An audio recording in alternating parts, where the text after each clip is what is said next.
When someone's like, I'm going to go start this business, and it's like, well, how much money do you want to make? And they'll say $1 million. I'm like, okay, well, you understand that a business maybe nets like 30 to 40%. So you actually have to go grow that business to $3 million or $4 million to get that. That doesn't happen overnight. That could take you up to 5 years. Are you ready to not get paid for 3 years? Because if you can't afford that, then like, is this really for you? I hear so many times people are like, oh, I train once a week or whatever. And I'm like, did Michael Jordan train once a week or every day? For 30 years, he did the same things every day. He practiced the fundamentals.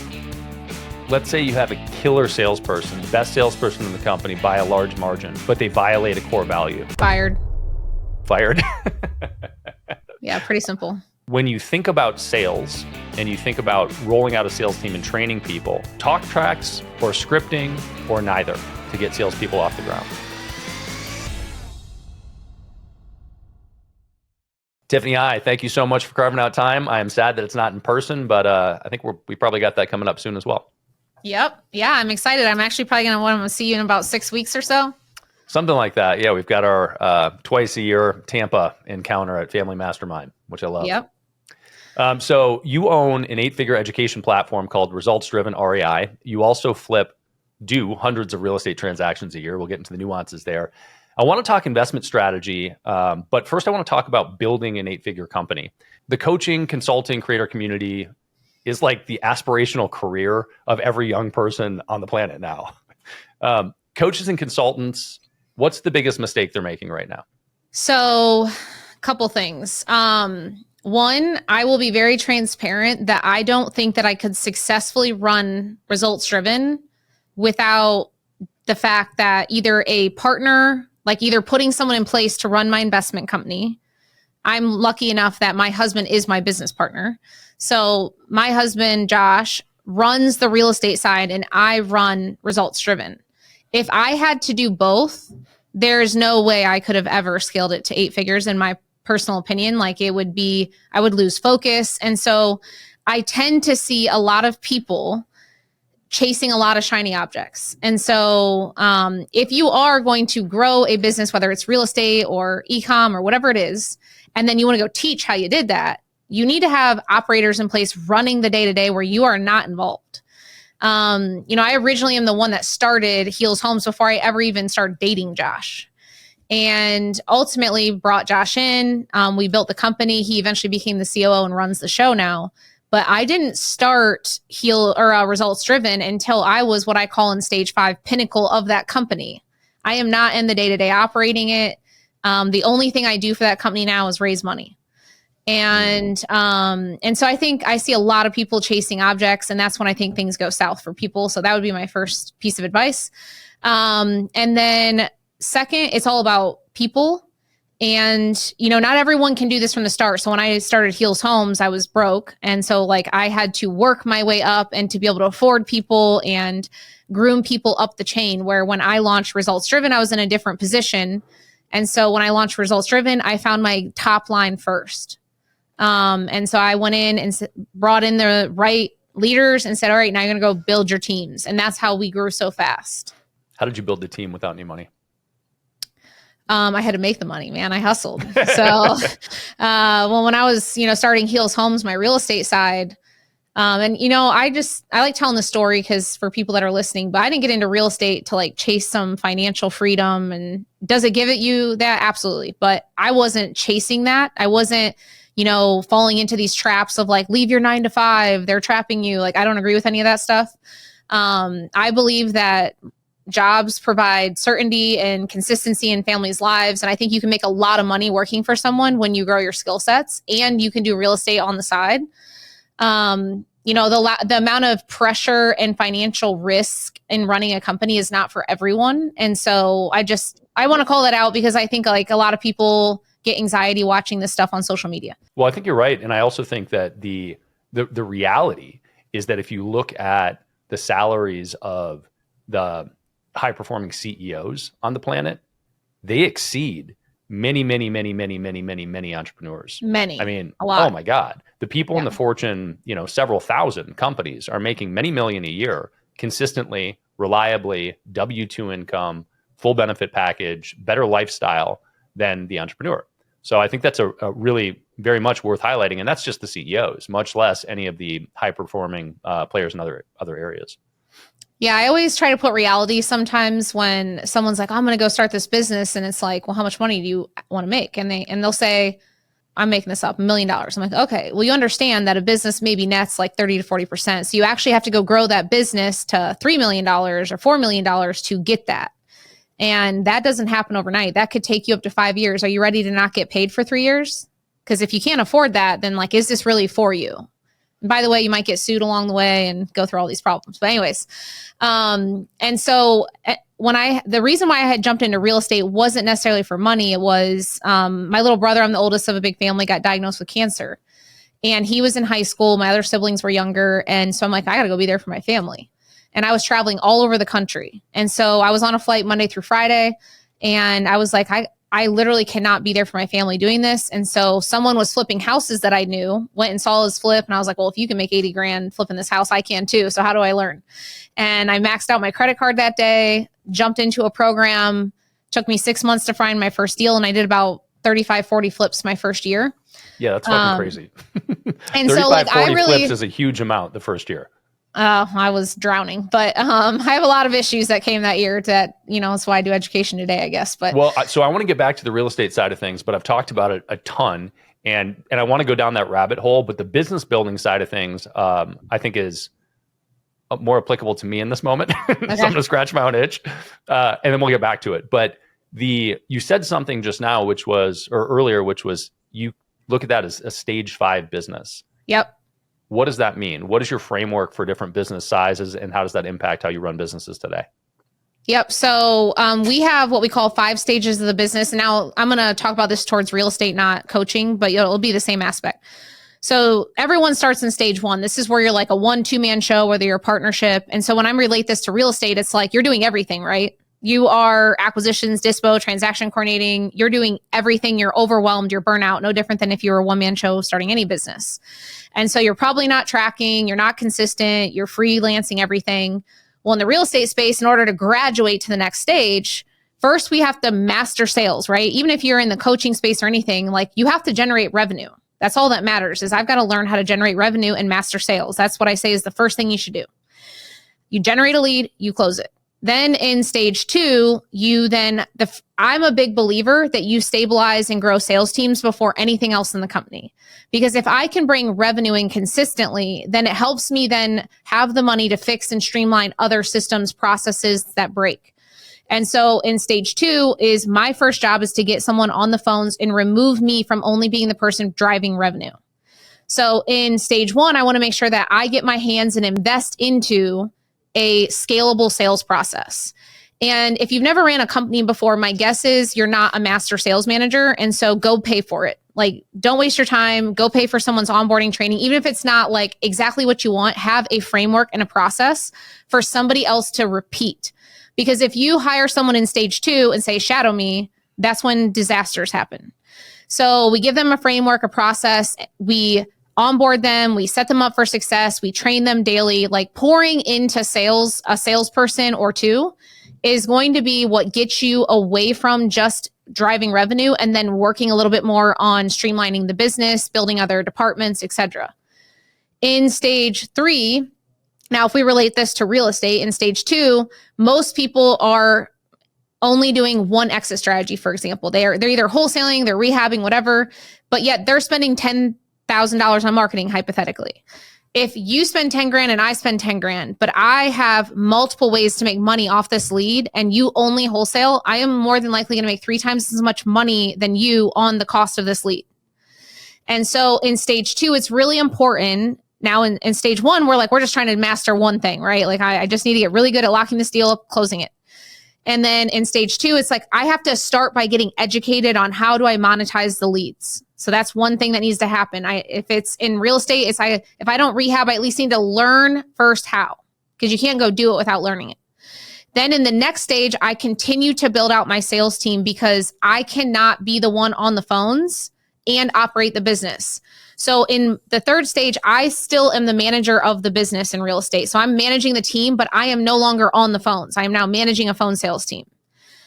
And then, I'm hiring a transaction coordinator in Dispo before I could ever move to what I call growth, which is stage 4. And in order to graduate out of momentum, now in momentum, stage 3, I now need to be monetizing the leads. Because if I'm going to increase my overhead with people, I've got to start increasing the lifetime value of that lead. So if the lead doesn't have meat on the bone to wholesale it, I've got to be able to rehab it, or at some point I'm going to wake up and my overhead doesn't make sense. No different in coaching. I have someone that comes into my funnel, right? And we are experts at certain things, but I've gotten really good at saying, okay, you might not need us, and I'm going to do what's best for you, and I'm going to put you in front of the solution so that I make something for bringing you into my ecosystem. And so I try to increase the lifetime value and monetize every lead that comes in to make my business make sense. So from stage 3, when I have this team, I'm managing, right? I'm putting out fires because I'm kind of managing it all. Like, it's where we all kind of start if you can't afford leaders from the start. Now we go into stage 4 and I put someone in the sales manager spot because I need to get to a point where my sales team is nothing but predictable. They have to be consistent, predictable, trained, poured into, et cetera, to provide me the revenue to continue to streamline rehabbing, put in more systems, add a project manager, do these other things to make the business more effective. In stage 5, I've now got leaders in place across, I've got an operator, I've got a COO, I've got someone running sales, and this is in real estate, by the way. And so now I can take a step back. All my job is at this point is to focus on talent, pouring into leaders so that they can lead other people, and then focus on bigger initiatives, like actually making an impact or diversifying my portfolio. And now I can focus on passive income, because so many people are like chasing these shiny objects along this journey. And they're like, oh, I'm supposed to buy rentals because someone told me I had to build wealth. Well, you can't really buy rentals until you're bankable and you actually have money to live, and don't over leverage yourself essentially at the end. But at the end of the day, each stage is giving you more and more leveraging people, time, money, and resources as we get to pinnacle. And if we think that we're going to get there by stepping in and trying to put out fires, or a lot of people tend to, when they get to trying to get to stage 5, they bring in leaders thinking they're going to empower them to run the day-to-day, but then they're just order takers. They're just waiting for you to give them what to do. Right. And that's not going to build a sustainable organization. We've got to let people come in, empower them, train them, pour into them, and let them fail forward like you did building the company. And those mistakes, they might cost you some money, but at the end of the day, they're going to know what not to do, just like how we learned. And so I think that what I see commonly across companies in general, doesn't matter what kind of company, is in today's world, especially with this social media and technology, it's like we lost the ability to connect with people and influence them. And if you want to grow to 8 or 9 figures, we have to be able to influence people down the line to do what you want in order to get the job done. Yeah, that was a lot. And I think that there are 17 different questions I want to ask you about this. So one of the things that I know you to be good at, and I've seen you speak a couple times, and one of the recurring themes is sort of simplicity and focus. And you mentioned, shiny object syndrome, which everybody is susceptible to at different stages and for different reasons and in different ways, right? So if you're looking at the later stage of the business, a shiny object might be an investment. It might be an acquisition of another company. It might be getting in the weeds with a new technology. AI, in this case, is, there's this feeling of like, I have to implement it. But it manifests differently at different stages. One of the things that you mentioned early was sales and sales management, and you ultimately used the phrase predictable selling. And I love this concept. When you think about sales and you think about rolling out a sales team and training people, talk tracks or scripting or neither to get salespeople off the ground? Well, let's start sooner before that. Okay. So that way people can, so let's talk about recruiting, onboarding, and building the sales team.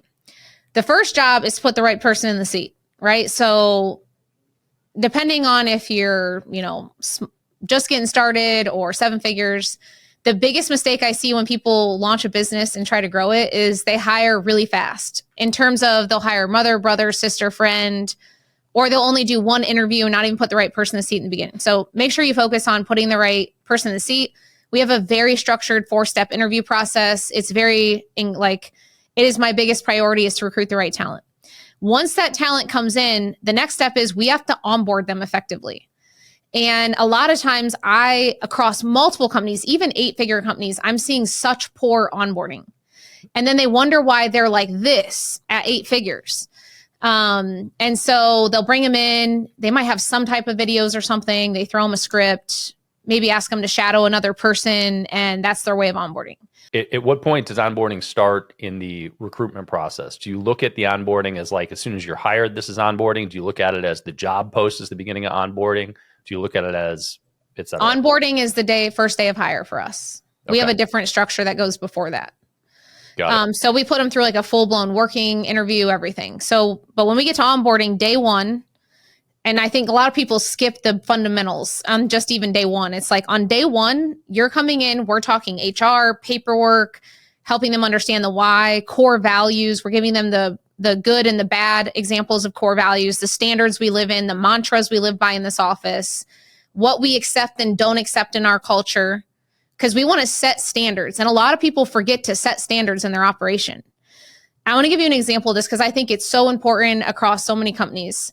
There's a difference between what we call themes or mantras and core values that set standards.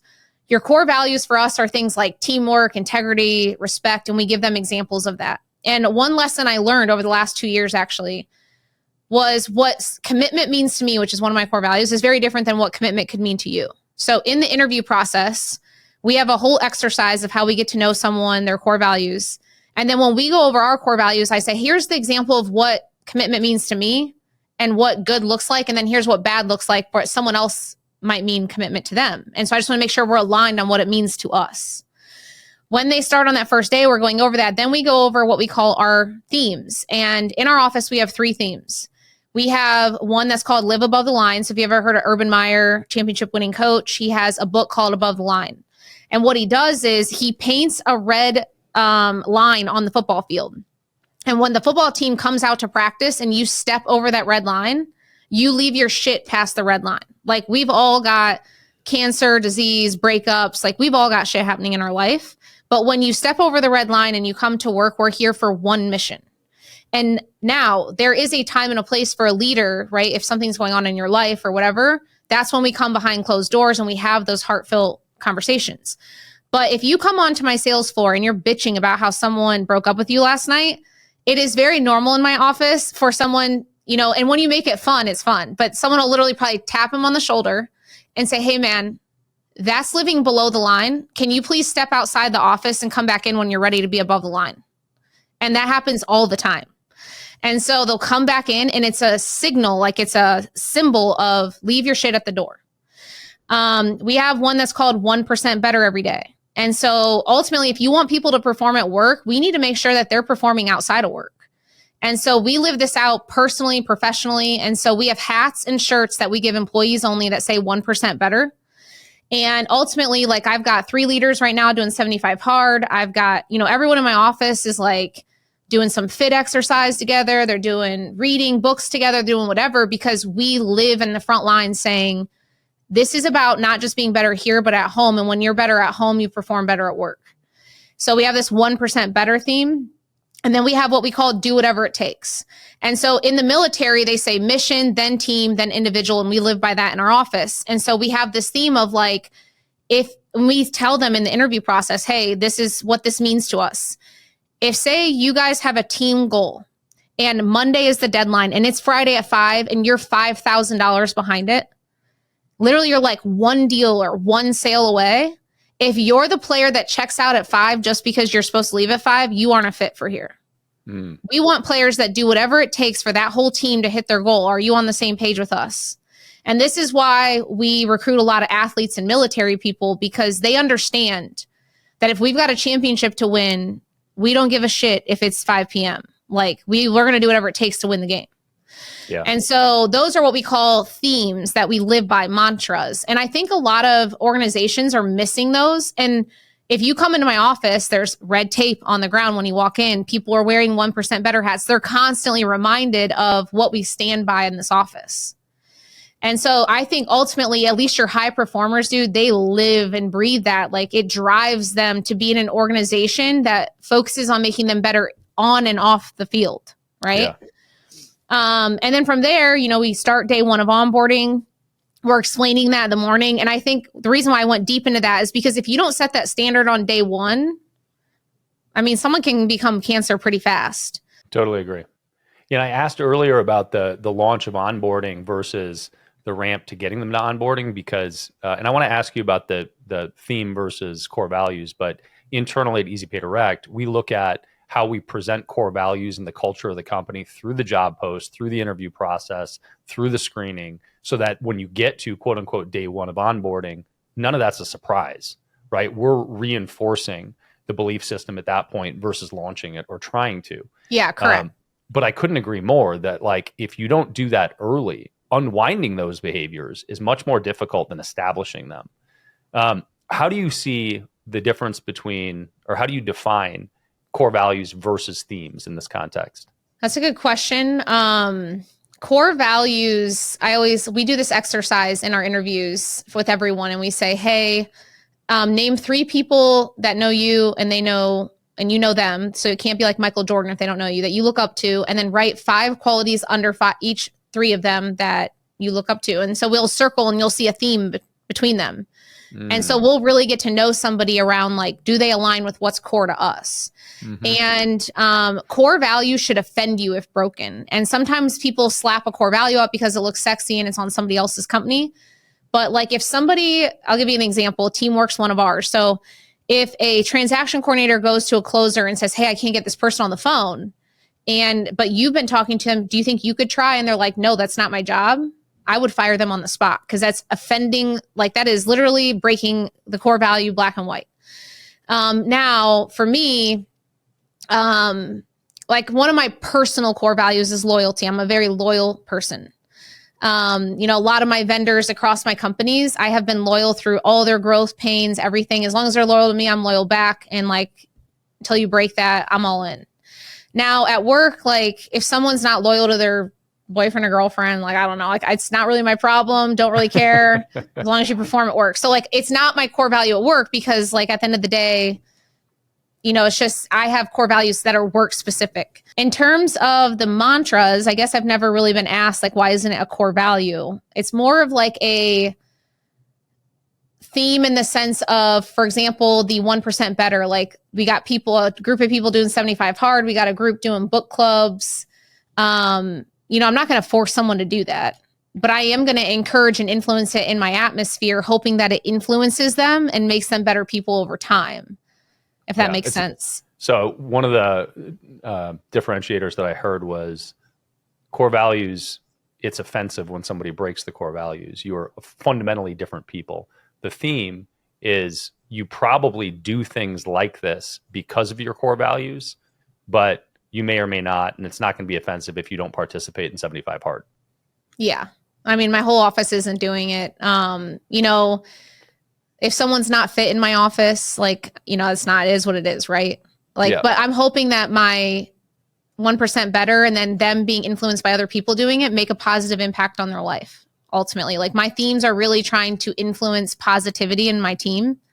Yep. And, maybe, like, there's a lot of people in my company that I feel pretty confident would say, like, working here changed their life because they really started seeing things in a different aspect. And that's really my goal with the themes, is to be surrounded by people that care about you like a family, but also are going to challenge you directly, because we're not here to, like, fluff it up. We're here to get better every day.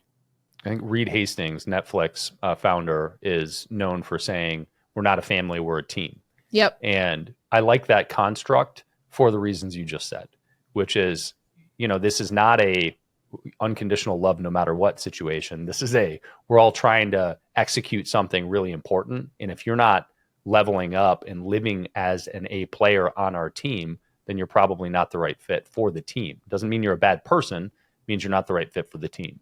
Yep. Yeah, we do team bonuses now specifically to drive team performance. Mm. We noticed how we were incentivized people years ago was more individually focused versus team. So we do individual and team on all departments now, and it's really driven them to work together. And I will say, if you were to say, what's one of the game changers that you've seen in your operation, it's incentivizing your departments or your teams to get another incentive if all performs.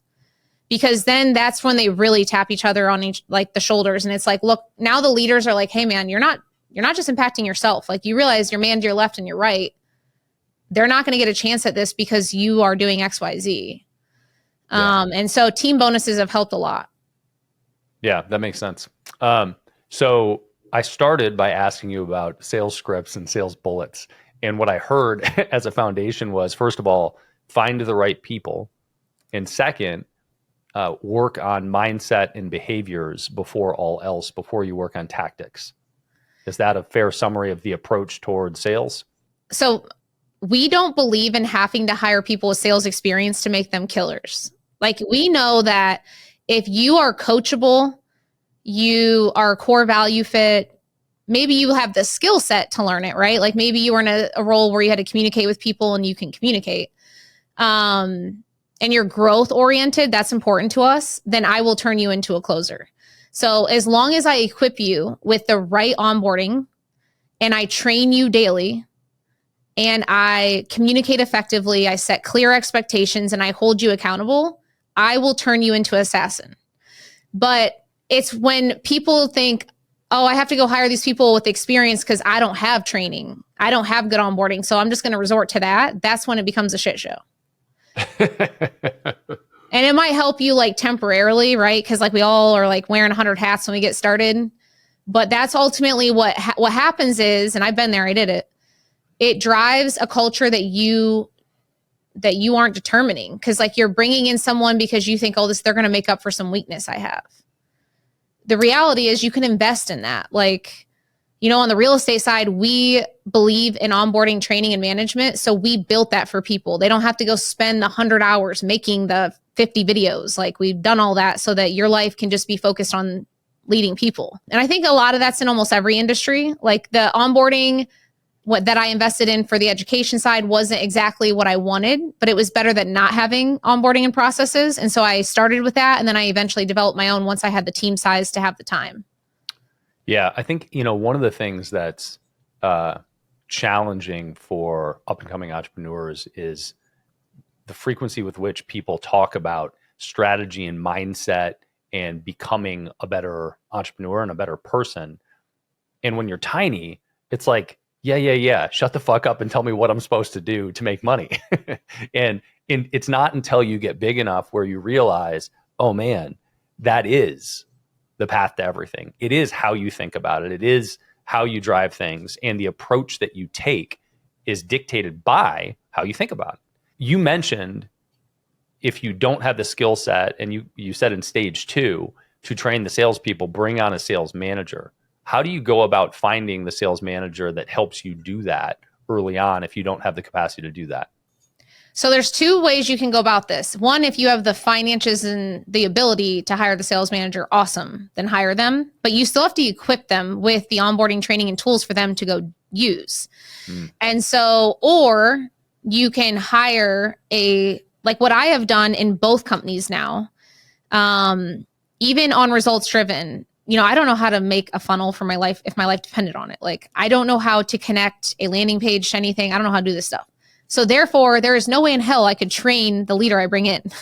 Right. So what I did is I hired a coach consultant for every major role in my company. So I had a marketing consultant for my marketing guy. I have one for my ops guy. I have one for my fulfillment guy. And I invested a lot of money to get them to where I need them to be to take off.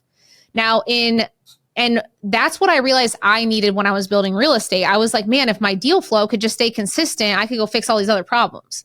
So when I built Results Driven, I was like, what did I not have in this industry? And so we come in and we give you your onboarding, and then we have dedicated coaches. This is a part of our program, but we dedicate sales coaches to do all of your audits and training your sales team every day for you.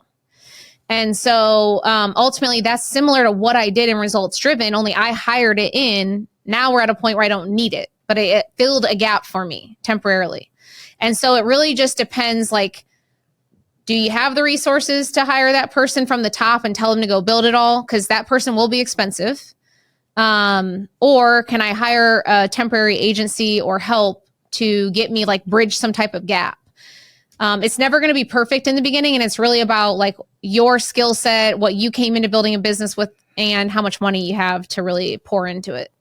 Yeah, I like that idea. And I think what I heard was this sort of construct of, if you're hiring an external team to do the job, the core purpose of hiring that external team is to learn and understand what they're doing so that you can ultimately take it over at some point in time.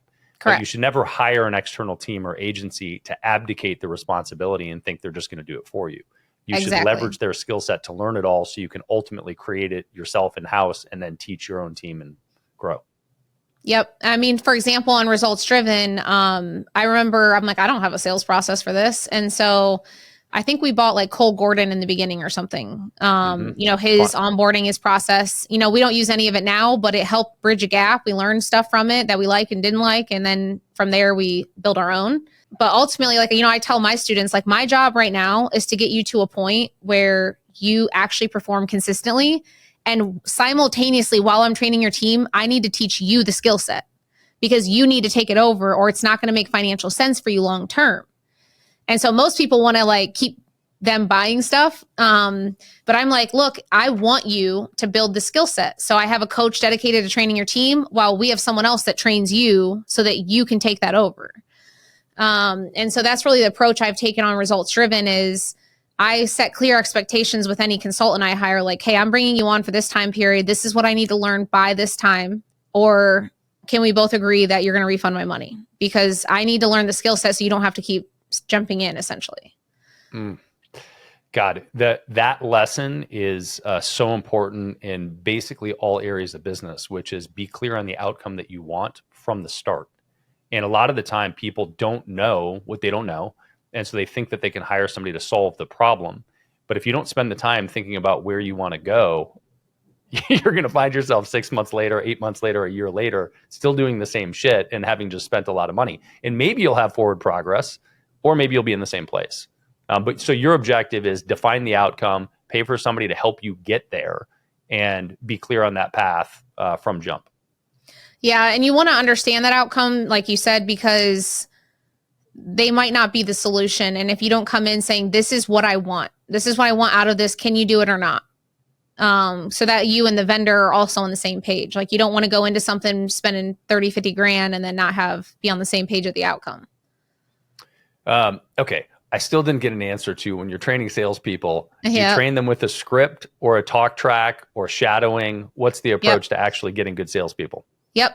So the first thing we do is we put them through, every company is different. The education side is like 60 days of onboarding. Like, it is very in depth, because we don't deal with newbies. We deal with people that are already running companies. They have tons of pain points, and there's a lot of training. When you say you don't deal with newbies, you mean in terms of people you hire, or in terms of your target market that you sell to? My target are avatar. So, like, since we work with people already running businesses, there's a lot to know about them. Whereas if I was doing newbies, it's a little bit more streamlined on, like, their pain.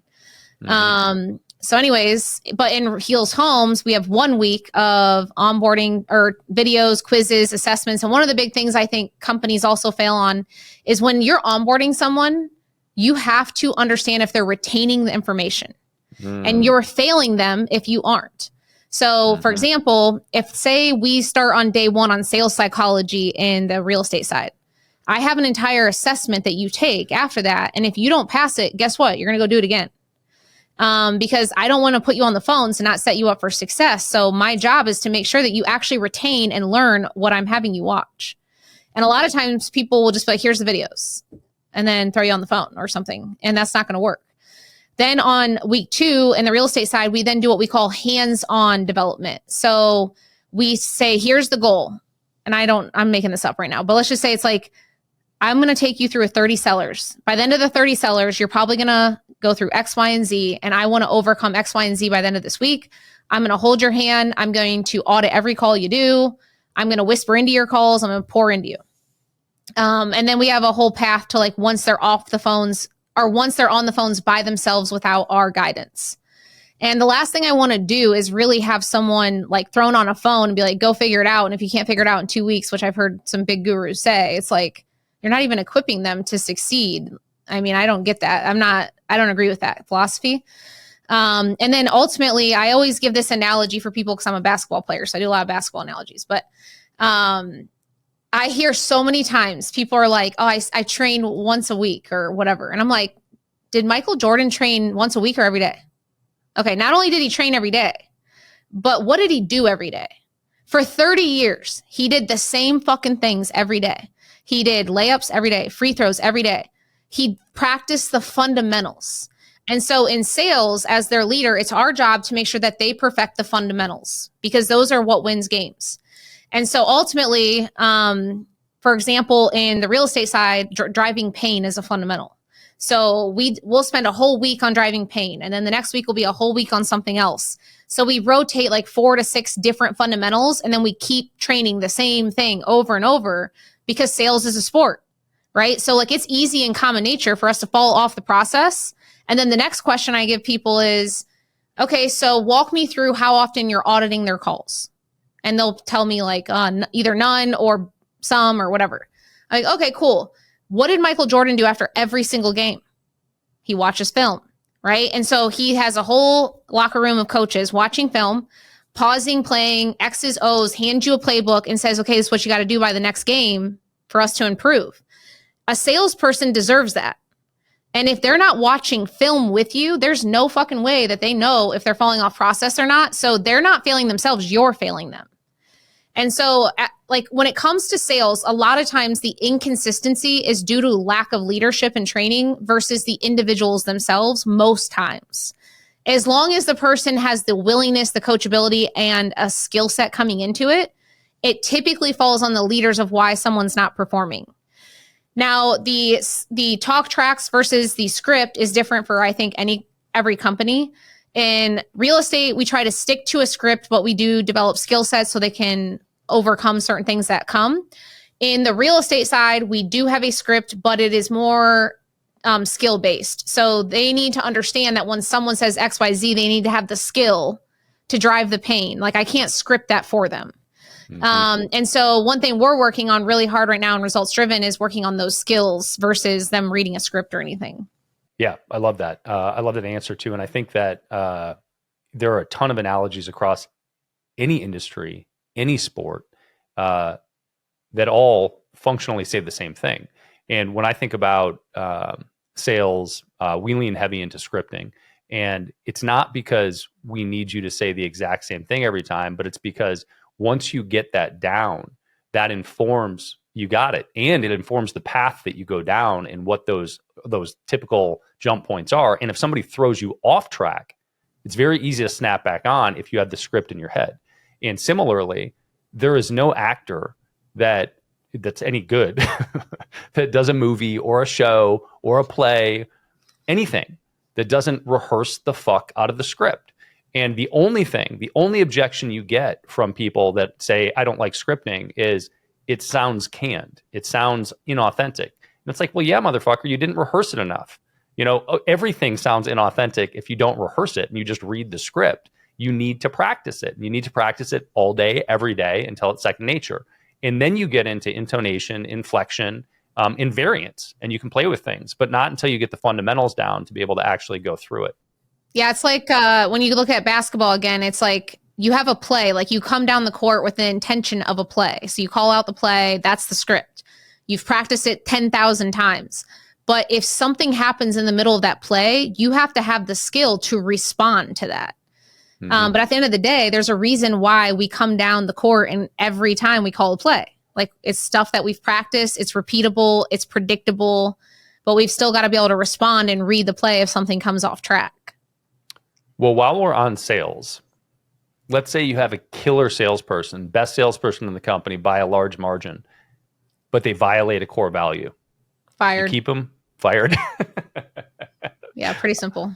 Yep, I feel the same way. Yeah, I've unfortunately back in the day when I didn't have good recruiting, interviews. I hired a couple drug dealers that I had Good no salespeople idea. sometimes. Yeah, I know. I'm like, I didn't know they were drug dealers. I probably could have figured that out. But anyways, they were really good. Yep. And they became very toxic. So, but yeah, no, we're just kind of at this point, if someone like, I'll give you an example. Someone shows up late by 10 minutes to a meeting and it's like, hey man, like be on time. We have a core value, be committed. I'm not going to fire you over that. But if you do it 5 times in a row, then it's like, yeah, you're out, So I think that but if it's like, the teamwork thing I told you about, that would be like a one warning. Like, hey, this isn't what we stand for. And if it happens again, like, you're just not going to work here. And I'm at this point where, we're big enough that I got to go deal with HR crap now. I got to follow processes. And I made it very clear to my HR director that if someone violates a core value, I don't give a shit what process you tell me I have to put in place or what risk it causes me not to follow your process, get them out. Because those people being toxic to our environment has a way bigger impact on this company than me following your 30-day documentation process. So let me ask you this. You look at stage 1, 2, 3, 4, 5 of the business as defined by you. It's easy when you have excess people and you're larger and there's a little bit of bandwidth for every role to fire somebody that's misaligned.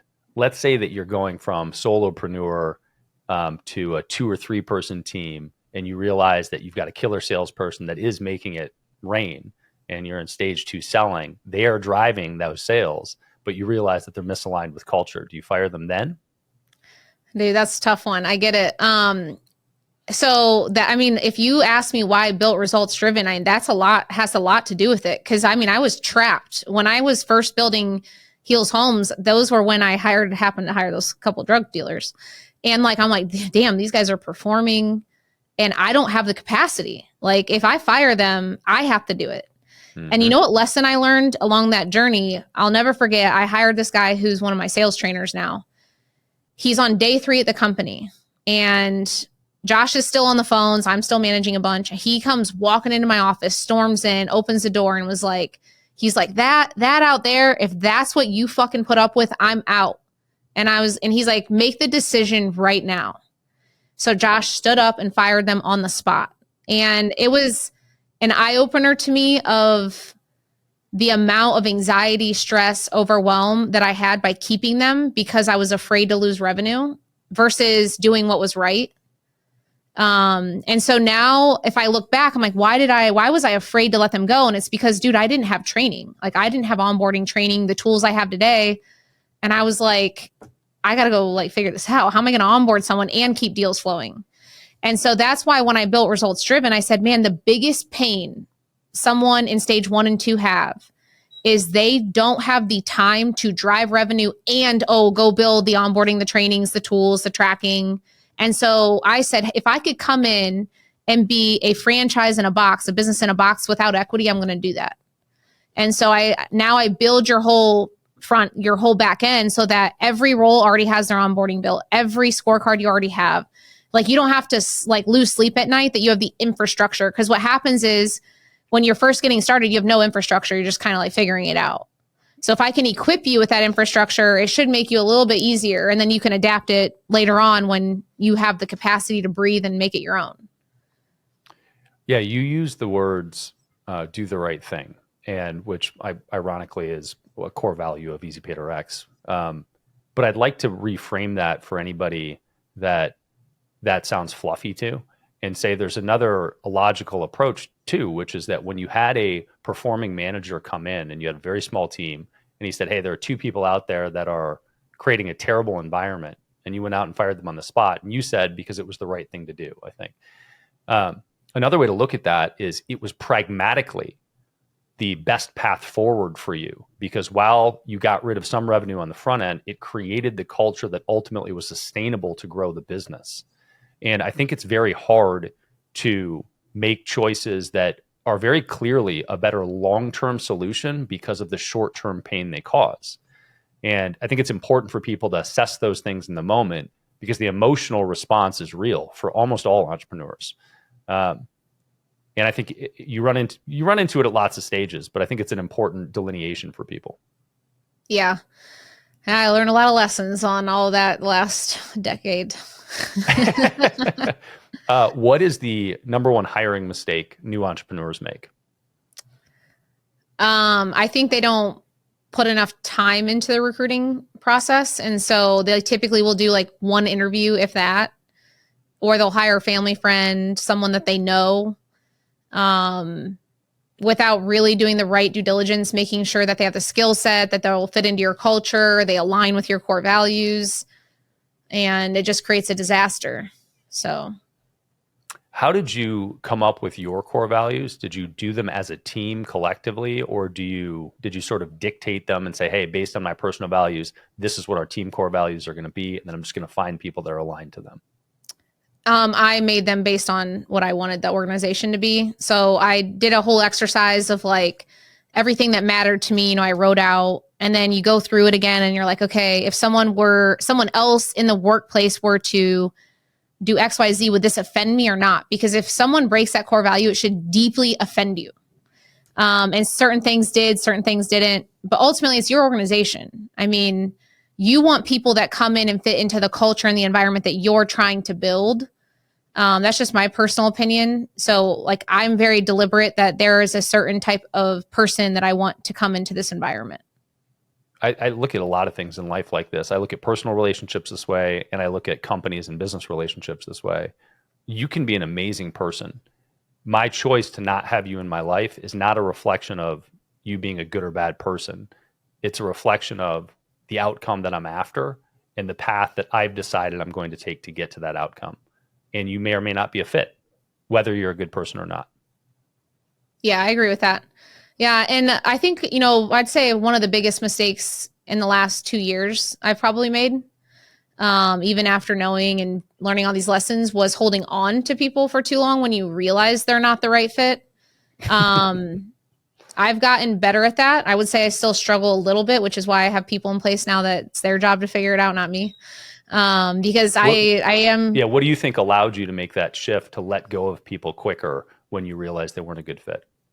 Yeah, now that the company's this size, when you hold on to someone and they're not the right fit, it's not me anymore that they're impacting. Like, I went through this recently where I walked into my leader's office and I said, I know you're sitting on this person because you believe in them. I get it. They're a player. They're so bought into us. They're all in. But here's the reality. Their lack of skill set is impacting 20 other people putting food on their plates for their kids. So remember that when we don't make that decision when you go home tonight. Oh God. Like that's the reality. Yeah. So it's like we have to do what's right for the company and for everyone else here. And if we know that person's like, we love them, right? Like maybe we can save them, put them in the right seat.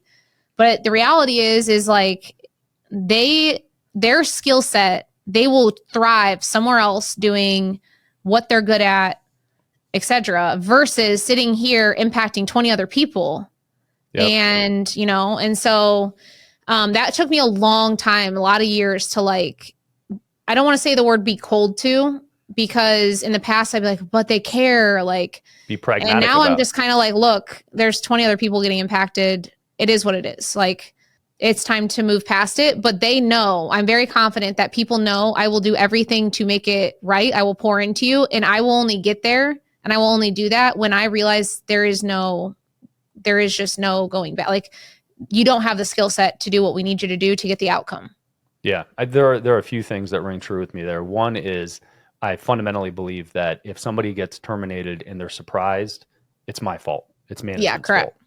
And number two, if the company isn't healthy, it can't take care of the team, which can't take care of the people. And so the company has to come first, and it has to come before me as an owner operator. It has to come before management. It has to be healthy, because it's the only way that the individuals in the company can take care of themselves and their family. And the faster you can get rid of the things that are misaligned, the better. The biggest thing for me in getting better at it, and I am horrible. I have failed miserably many, many times at this and continue to make missteps here.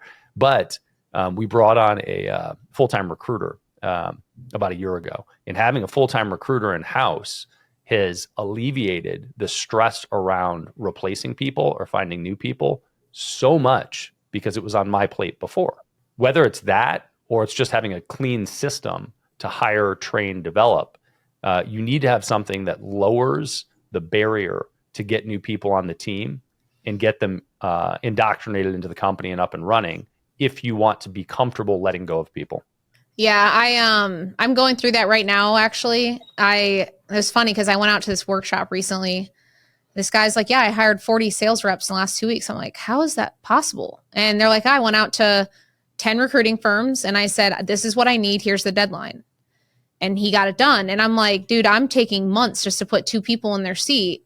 So I come back and I'm like, this makes no sense. I do have 2 or 3 recruiting firms. And so I went to them all and I'm like, I don't know what the hell is going on, but I went in and I'm like, okay, we got to clean up this process. What's happening? Is it like, so I looked at what's our team doing? How are we following up? How's the communication? Is it the recruiters? So, yeah, because what happens is you sit on someone, you're like trying to be strategic and say, okay, well, if I can at least start recruiting the talent first, and it holds you back. So I think a lot of big companies, or I shouldn't say big, I'm sure big and medium, but especially as you're growing and it's critical, like, because even at this stage, I'm like, man, if this person's not here, guess who has to do it still? Right. Me. And so, yeah, I mean, I think you'd probably struggle with that until you're almost like 2 to 3 layers deep in management. Yeah, I think, like I said, I continue to struggle with those decisions, and I don't know that there's a right answer. And you alluded to this just now, but there's sort of this consistent decision making challenge for an entrepreneur, which is you're always going to have to make decisions with a less than complete set of data. The question is, what decisions do you make quickly? And which ones do you stop, pause, take a lot of time to thoroughly assess before taking action? Yeah, I'm trying to get better at that. I am everything is very urgent and important to me. And my team's like, everything's always urgent and important to you. And I just make decisions really fast. I will say people decisions, though, I'm pretty slow to make decisions. Unless it's like breaking a core value, then I'm not. But if someone's not performing and I truly believe we can pour into them, I try to do that first. There are times when I'm like, man, I think I knew in my gut that person wasn't capable of it. And I tried saving it. And now I've delayed it 5 more months, you know? Yeah. Okay. So I want to talk about a couple notable things. And then I want to talk a little bit about real estate. But you are a mother with 2 very little children and an 8-figure company. And a huge real estate investing company. What's your secret? I will say the only thing that I think has got me here, well, I shouldn't say only thing, but I have a live-in nanny. I just want to walk you through all of the shit I've delegated at home because so many women are afraid to do it. I don't clean up my dog's poop. I have pooper scoopers. I've got literally a high school kid that works probably 20 hours a week, does everything with the house. Like my goal is to make sure Josh, when he gets home, is present with the kids. So like anything that needs done, even if Josh could do it, he's doing it. I've got another babysitter that comes and helps my live-in nanny. I've got a cleaner that comes every week and does everything from, laundry to whatever. I've even delegated my flowers. I don't even have real flowers at home. Every one of my plants on the outside of my home is fake so that I don't have to water them. And so ultimately my goal and my vision was I love business. It's a game to me. Like to me, money doesn't matter as much anymore. It is fun. And the people at my office, dude, I love going to work. And so how can I do that and sustain being a good mom? And so I said, everything that drains me and my energy or takes me away from my kids after work hours, I am no longer doing. And I made that very clear like 5 years ago. And so it was not funny, but Josh's mom had a planned heart surgery recently, and we brought someone in, and she looks at me and she goes, "Man, you're gonna have to actually like cook for like a month. Do you know how to do that?" And I was like, "That's a good question. I don't know if I do." But anyways, so some people might agree with it or might not, but it allows me to do what I love. Provide for my kids. They're going to be set up for their whole life, I think, at this point, and it allows me to do what I want, and I got to fork out the money to do it, but it's the only way I can make them both work. If, I see a lot of women in the business space that don't delegate those things. And like, when I hear about like their stress, I'm like, I don't want that stress. So, and I also have what I deem a life coach, whatever you want to call them, therapist. So Josh and I work with her individually and together. So I've been working with her for like 3 years now, and I don't think I could be where I'm at without that person. She's Psyche certified. So a lot of times, like, especially when you're a business owner, just handling stress, anxiety, making sure it doesn't impact my marriage, hopefully I don't yell at my kids all the time. Like, I deal with a lot of pressure. And so I'm willing to invest in myself to make sure I'm always self-aware and always working on how do I manage this. And I don't think I could be where I'm at without that person.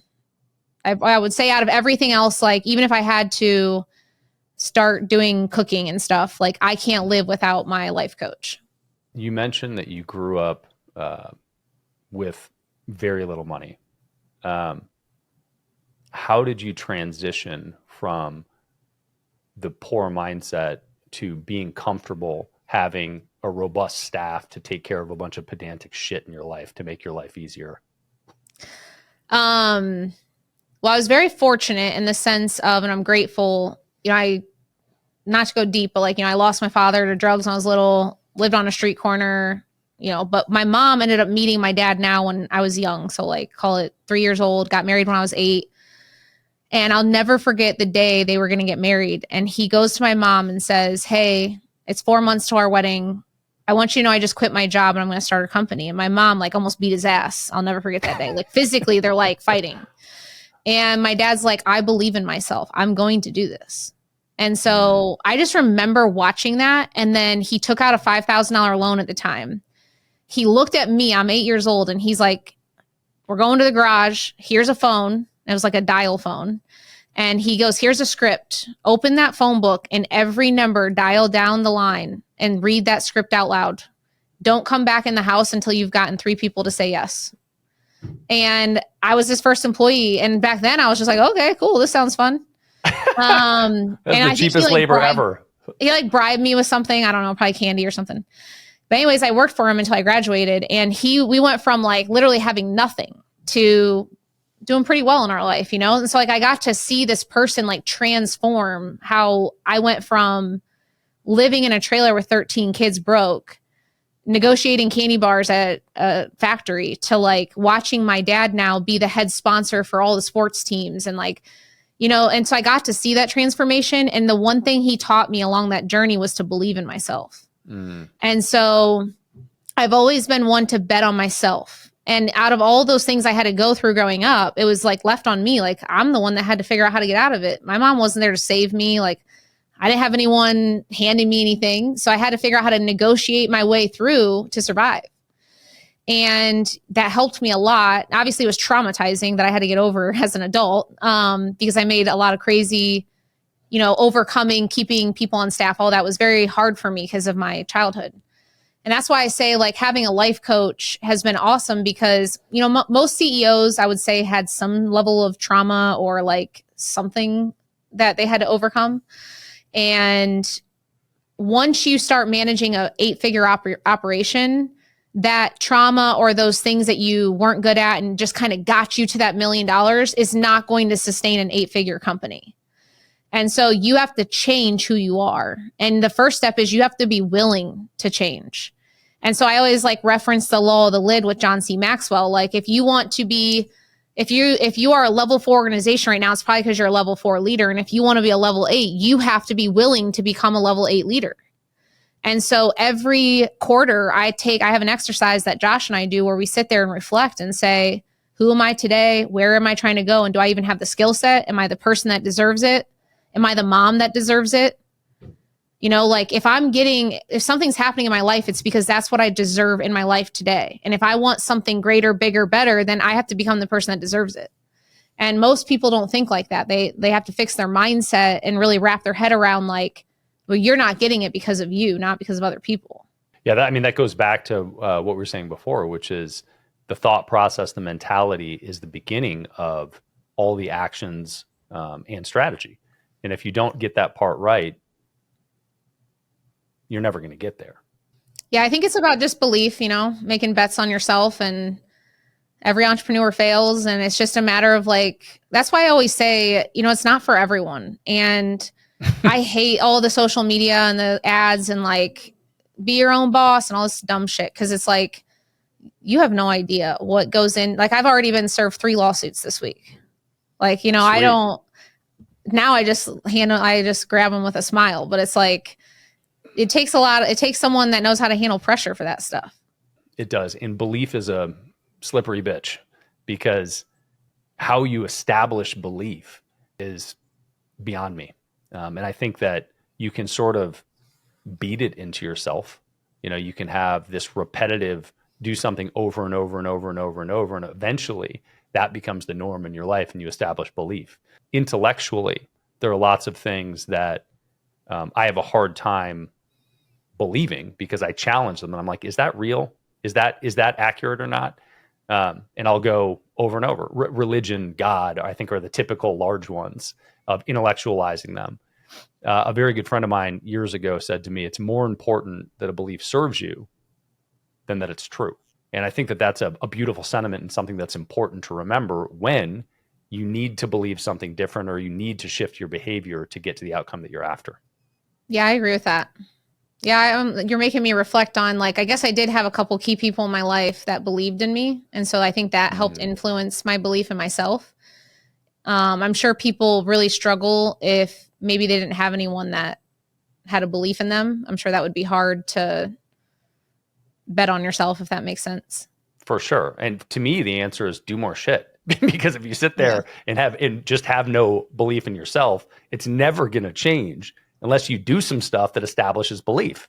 And if you do some stuff and it doesn't work, you better keep doing stuff. And eventually something is going to get a little bit of traction. Just that little bit allows you to build on it. Yep. What advice do you have for brand new entrepreneurs starting out? Man, if I could go back, I hands down would have never, like when I was smart enough when I launched Results Driven to have a one-to-one mentor. Like not your one-to-many, not these like one-to-one. Pay the price tag because you're going to make so many mistakes and they're so costly. Like let someone who's already been there, done that, one-to-one hold your hand. Now it's different as you grow. Like you can maybe get into one-to-many groups or buy access to something, but like having that person to bounce things off of and get your speed to action, your speed to the end result there, I think is really important. Because so many people sit in this like 1 to 3 man show forever. And that's why they just never become something, because they're like not willing to invest in their skill set or know how. They just don't know what they don't know. And it's the learn, do, become concept. Like if you want to become something or get a result, the first thing we have to do is learn how to do it. Then we do the action. Then we got to become the person who deserves it. Then you get the result. And so many people think, oh, I'll get the result and then I'll go figure out how to learn it. And that's just not how it works. So normally I interrupt the show to promote EPD, to tell you about credit card processing. But today I'm going to tell you about our partner program. If you know other business owners that accept credit cards and you refer them to Easy Pay Direct, you will get paid a percentage of what we make for the life of the account. As long as they're processing, you can build a residual for doing nothing, just the introduction. You can do that by going to epd.com/BAM partners. That's epd.com/BAM partners. Having a spouse as a business partner is blank, fill in the blank. Amazing. I love it. I wouldn't I've maybe actually recently this year, because I was pregnant, Josh went on 2 trips without me, like our first time ever in 10 years. And it was like, oh my God, it was an eye opener to me of like, I can't live my life without being by him, like, do we have more arguments? Probably, but it's fun. Like it's fun winning a business argument. Well, just to be clear, most of society thinks it's a terrible idea to have a spouse as a business partner. Yeah. I mean, what are the common mistakes that people make when they have a spouse as a business partner? So because I attract a lot of spouses into my program, I created a very in-depth business partner evaluation. And so this is what I did a 4-week marriage challenge with some of the people in my program. And I was like, look, I want you to look across from your partner right now. And guys, feelings are out the door. This is not, you guys can't offend each other. You have to be real. Fill out the damn survey. And if you weren't married, would you be business partners? Because a lot of times marriages force each other into partnerships. And if I was not married to Josh, he would still be my business partner today because we are so good at working together. We complement each other's strengths and weaknesses. I'm very much a visionary. He is very much a people leader and an operator. We go really well together. And ultimately it'll destroy the marriage. I bet 90% of the time, one of my students will say, you're right, I wouldn't have worked with him if it wasn't my spouse. Like if we weren't spouses, like, okay, that's your first sign. You might want to go figure that out now before you grow and then it ruins your marriage. So I think ultimately you should have some type of third-party assessment of why you would partner with someone. Make sure you're aligned on retirement, financial goals, time. Time's a big one, right? So my sales team needs to work till 8 p.m. And when we start the company, who's doing it? And so what I see a lot in my students is say the husband is the one doing that and the wife's like, you're never home. And it's like, well, you asked for this, right? And then we can go down a whole rabbit hole, but I see a lot in being a woman business owner. I see a lot in the field or whatever of wives, this is my family, friends, everyone. Oh, these wives want you to be home. They want you to provide. They want you to do all these things. Well, then give them the fucking breathing room to do it, right? Because if they come home at 8, it's because that's what you wanted. You said you wanted them to provide financially. You said you wanted them to do this stuff. They need to go do it. And so we see a lot of also just marriages that don't set clear expectations with each other up front of what are they willing to sacrifice to get to where they're trying to go. And then one thing we've learned to do is put in boundaries with timelines. It's we all go through seasons. So whenever we're hey, I'll give you an example. Let's just say I'm making this up. One of my leaders is not here tomorrow or something. Well, guess what? We're going to have to step in. So I would look at Josh and I'll say, look, you're going to step in. That's fine. But which means you're probably going to be working until 9 p.m. because you got to do that and this. Cool. Here's what we're going to go do to fix the problem. Here's the deadline. Because past this deadline, then it's not acceptable. You're not missing time with kids past this deadline. Can we both agree to that? Cool. Now it motivates us to be here's the deadline. This has to be fixed by here. Or if we're testing something new or whatever, it's all right, I'm willing to grind this out by this date. If it's not working, done. Just because it impacts family, whatever. And so we're really good at putting timelines and boundaries up. I mean, ultimately what I heard was effective communication, right? In most situations in life, frustration as a result of poor expectations on the front end. If expectations were clear, and we talk about this a lot inside the walls of Easy Pay Direct because we talk about chargebacks. Chargeback for a business owner at the core is that the consumer wasn't happy with the promise of the product, not necessarily the product, but the promise of the product. Nobody's confused and thinks that McDonald's makes the best hamburger in the world, but they get 0 chargebacks because everybody's clear on the product that they're getting and what's delivered. Yeah, I agree with that. When you dig into a relationship or a business relationship, if you're not clear on the outcome that you're after, and one of the things that I love that you just said was clarity around the sacrifice necessary to get to the outcome, you're asking for frustration and mismatched expectations. Yeah.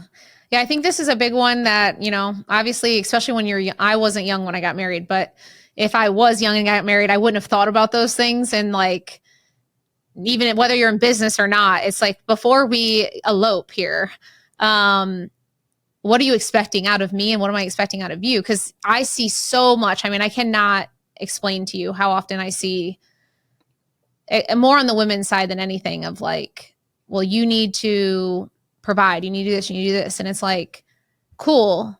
I will work towards that if I agree with it. And then here's what I need you to do then. I need you to make sure that when I get home, I'm not doing laundry. I'm not doing this. I'm not doing that. I'm not doing this. Are we on the same page? Because I see that argument all the time in the industry. And that's why when I looked at Josh, when we were going to scale results driven, I said, here's the reality. Do you want to fight with me or not every day? Here's what's going to piss me off. If I have to come home after working 12 hours a day, and I get it, I appreciate you're working 12 hours too. But if I have to do the laundry and do this and do that, like, I'm not going to be a very happy human. So we can both agree now or not agree, and it'll make or break if we do results driven. If we are, then here's all the things we're going to fork out money for, and hopefully it pays off. And it did. But like, I set the standard up front of like, I am not going to go try to be the jack of all trades at home and run a company. And so, most people like don't have those discussions. And I think that they're healthy, and ultimately they'll avoid big conflicts in the future. I love that. Okay, I know we're coming up on time. We didn't talk about real estate at all, which I feel great about. But I do want to talk about a couple of highlights here, because you have a little bit of experience in the real estate investing world. I want to just talk about the two different methods of real estate investing that you're known for, and kind of the difference between them, and get a little bit of advice. So you have built a business around wholesaling, but you started flipping.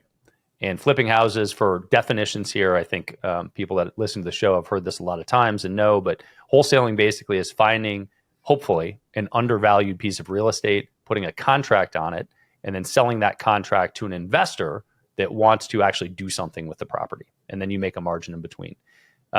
Attractive, fast transactions, chunks of cash are the upside. Flipping is the other side of that, which is you find an undervalued property, maybe from a wholesaler or maybe yourself, and then you clean it up, fix it, and sell it to somebody else at a higher price. You started flipping, and for the love of God, you did 40 properties the first year, which is almost a property per week that you bought, fixed and flipped. How did you do that much in your first year? Almost died. So I didn't even know what wholesaling was my first year. I was in a flipping program, so that's all I knew. And that flipping program was strictly to learn how to flip. Like, I didn't know that you could like build a team and all that.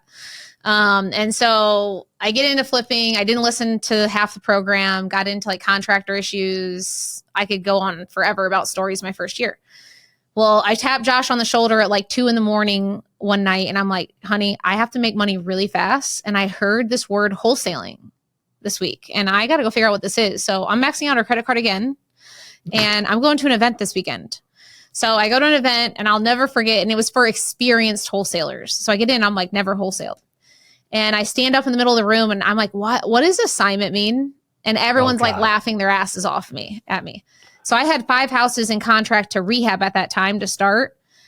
So once they explained it to me, I literally, I'll never forget, ran out of the room, and they're like, what is this girl doing? I came back in, and they're like, what are you doing? And I said, well, I had to wholesale those contracts.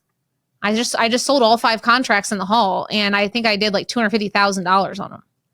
Damn. And the whole crowd went wild, and I was like, all right, what's next? What else do I got to know? Like, how do I close this thing? What do they got to sign? Like, I got them to say yes. What do they sign now? For anybody that didn't follow that, you already had contracts on houses that were undervalued, and your plan was to go clean them up and resell them. And you learned that you could assign the contracts to somebody else instead of doing all the work yourself. Yes. And so you ran out of the room and found people to assign those contracts to. Yes. And so after that, for a margin, for like, $30 grand per contract. Lot, actually, at the time. Yeah. Yep. And so once I got done with the event, I was like, oh, this seems more scalable. I'm a very systems and marketing driven person. And so I go back, I'm like screw flipping, which was a big mistake. Drop flipping in my second year, and went from like 40 flips to like around 165 wholesale contracts. And in the next 12 months. And I built this team. That was when I had no infrastructure, no process, no system, just a nightmare. Anyway, so I go into at the end of my second year, I do an audit, and I looked at, okay, we sold 60 to 80 deals to these 2 guys who all they did was take it down, paint it, list it. It was when the market was hot too, by the way. So, I made decent money off them. They made like another 20 to 30 grand after I audited it on all those deals. And I realized, wow, if I would have just taken down those 60 deals and slapped paint on them and wholesaled the rest, I would have made another $2 million on the same exact overhead. What the hell am I doing? So then in the third year, I started maximizing my exit strategies. And so Now the game ever since has been, how do we just make more and more out of the already lead flow? So we now have a whole process for agents on retail, rehabbing, rentals, wholesales. We try to just, if a lead comes in and they want to sell, we better have an answer, is really where I'm at with how we do it now. Well, I love that. And I also think that for most people, it's a terrible choice, because when you get going, you should probably get good at one thing and figure out how to do that one thing, instead of figuring out how to maximize the lead that comes in for the 6 different strategies you could have. Personal opinion. I did. I spent a year mastering flipping. Then I spent a year mastering wholesaling. And then the 3rd year is when I went and did both of them. Awesome. What is the real estate advice that you hear most often that you think ultimately is just stupid? Well, with sales specific, nothing's funnier than when I hear sales gurus say, make them make 3 offers a day, track talk time and dial count, make them make 100 dials. Because if I come in and you're at 70 dials at 4 p.m. and maybe your shift ends at 5, what do you think they're going to focus on? Getting another 40 dials instead of actually driving a deal.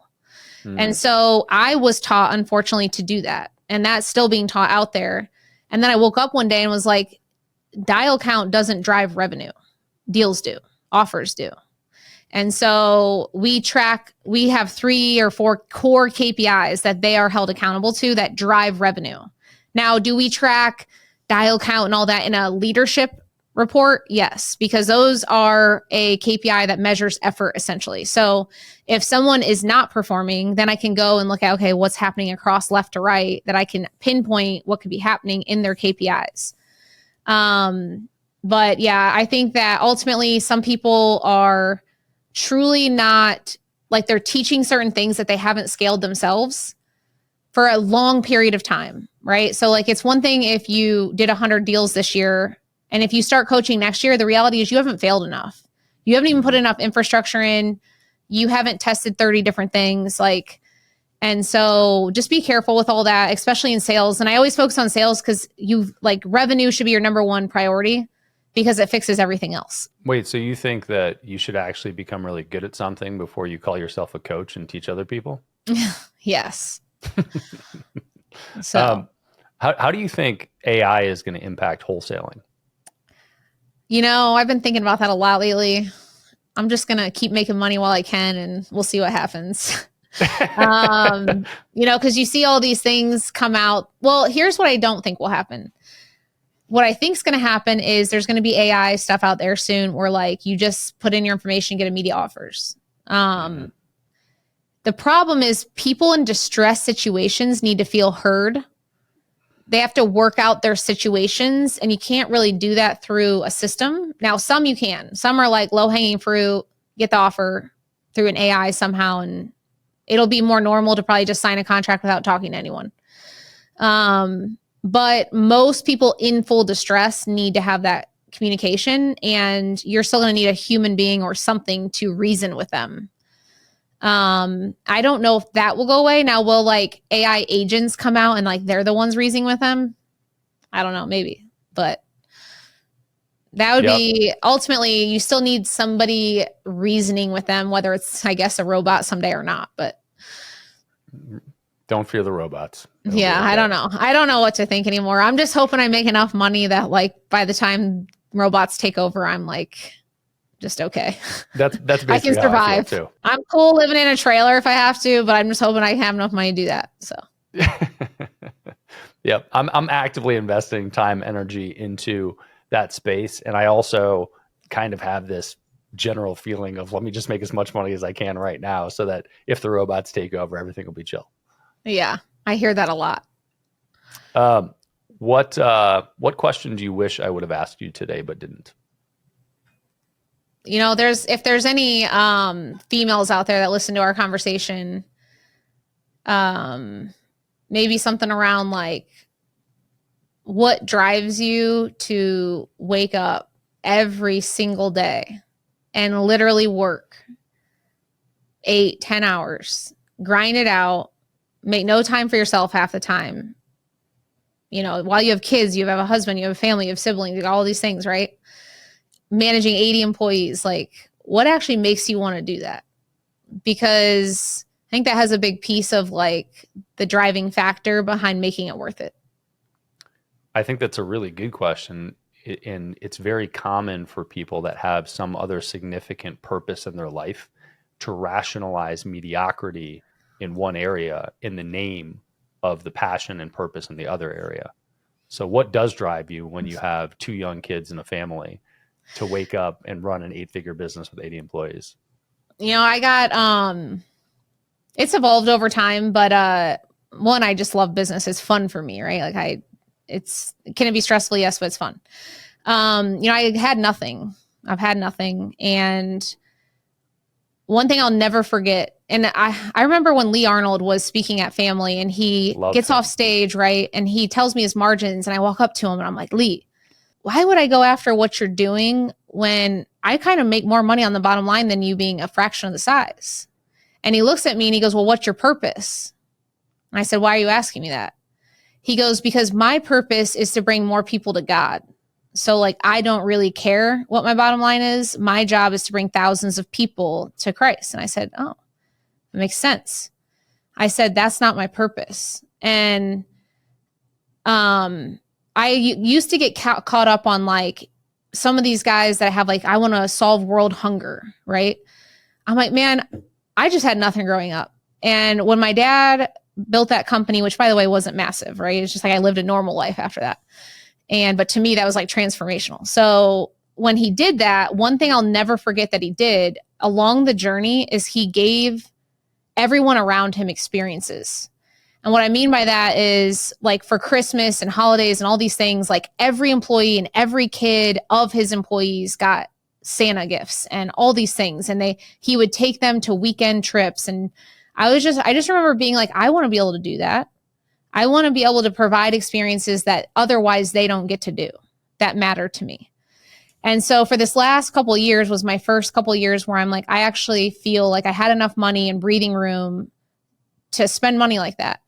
And so, I bought some boats. I took people and my vendors and my friends and my employees to the islands. And I did all these things that like, otherwise I would never be able to do. And, this last couple of years was the first time it came to fruition of like getting to do that stuff. And I was like, damn, this is worth it. This is so worth like this person over here who's never been on water before. They've never gotten to like just go get treated on an island all day and like feel a family love on them and all the stuff like that matters to me. And I got to be the person that worked my ass off to give it to them. That is a big driving factor for me. And two, I've never been about like, I want to impact thousands. That's not really been my thing. I've always been a big believer that if I can impact a handful of individuals, they will then impact 10 times more than I ever could alone. And I'm a big believer in growing my leaders, and they're everything to me. So like money is not important to me yes, it was in the beginning, so I had to survive, but I'm past that now. And I want them to be in a position that I'm in to take over, leave a legacy for their family while not having to have the stress of getting the lawsuits handed to them. You know what I mean? Like I want them to have, feel like they are an owner of the company without the stress, the anxiety, and then be able to pass it on and impact way more people than I could. So I know that I'm capable of, pouring into a handful of 5 to 10 people versus 10,000. And if I can give myself to these 5 to 10 people, they will create so much opportunity for so many families across the board that I could ever do alone. And that's really what's been driving me. That's beautiful. I also think that there are a million reasons that that's of value. And I would challenge any self-serving entrepreneur, which I am one of them, and I think you are too, to think about how it will make you feel to create wealthy people around you. And I say that from the place of creating people that have the capacity to give to their own family and friends and be examples for their own family and friends and community, and how that will make you as an individual feel. And I think it's super significant. And I'm very, very much a pragmatist. So I try to think about how does it serve me and how does it serve the outcome I'm after? And I would argue that those things ultimately drive the highest level behavior from yourself and also from the company itself when you create that ecosystem. And so in a lot of ways, it is very much self-serving and drives the company to be focused on those things. In addition, to it being a beautiful sentiment. Yep. That's great. It's awesome to spend some time with you. I'm looking forward to doing it again in a few weeks here. Where do you want to point people? If people want to find out more about Tiffany High or Josh, even though he abandoned us today. Yeah, he's putting out fires. So if you're just like in business in general, I'm on social media, or Tiffany High Official and Josh High Official are both our Instagram handles. If you're in real estate, I do have a new ebook that I wrote, and it's the 26 most costly mistakes I made in scaling my real estate business and exactly what I did to overcome each mistake. And it's at www.rd for results driven, rdebook.com. It's a decent read, so hopefully enjoy it. But I mean, it's some of my biggest mistakes around hiring the wrong people, not onboarding, not training, and what exactly I did when those things happened to me. Awesome. Tiffany High, until next time, thank you so much. All right. Thank you. Thanks for checking out this episode of Beyond a Million. If you liked the podcast, you should probably click the bell and subscribe, and maybe leave a comment below. That helps other people find us and keeps this flywheel going. And the more people that find us, the better guests that we can get on the show. So if you could take 30 seconds to do those things, it would be amazing.